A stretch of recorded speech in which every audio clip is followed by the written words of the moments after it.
Psychological safety in the context of teams and in the context of life in general is the felt sense that others are giving me the benefit of the doubt. So it's the sense that, so I might trust you to have my back, but I might not be sure that you actually are giving me the benefit of the doubt. So psychological safety, one, is not a construct, it's a feeling.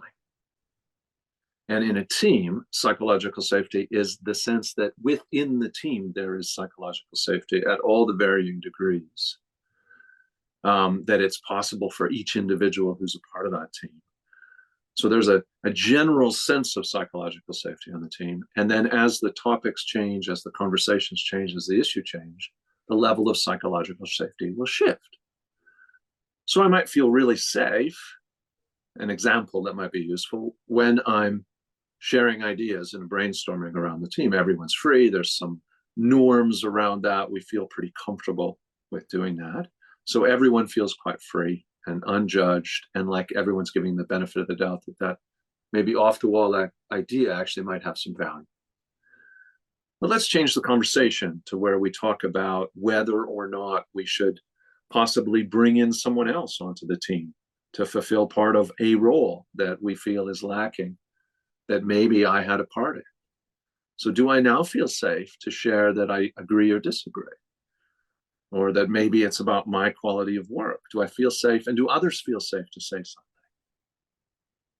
There might be politics. There might be a conversation about the leader.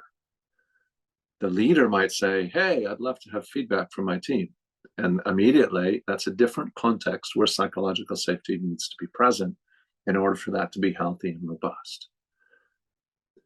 The other thing about psychological safety on teams is interesting, is that very often some team coaches and those that work with teams think that they need to build this level of it like it's an event that happens, and once we have it, we have it.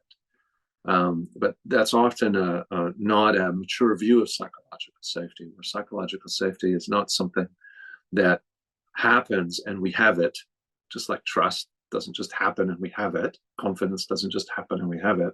It's something that's mutable and it's constantly shifting. So a skilled team coach helps the team work within the bounds of the level of psychological safety that they have. We're not aiming for some perfect level when we work with a team. How much is present? And if it's present, how do we help the team work with that so that they become more effective? It could be they need more, and it could be that within the very not safe environment, they can still get a lot done and they can still achieve great things. So it's an interesting idea, and it's a key part of the health and the productivity and efficiency of teams.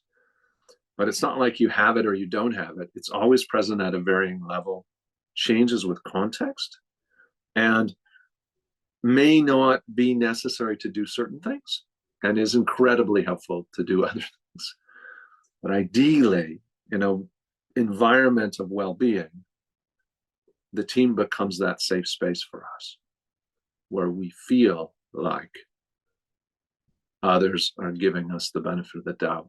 They support us and they help us where we're not at our best, and we help them where they're not their best, and we help one another to all do what is best and right and effective in achieving our team's objective.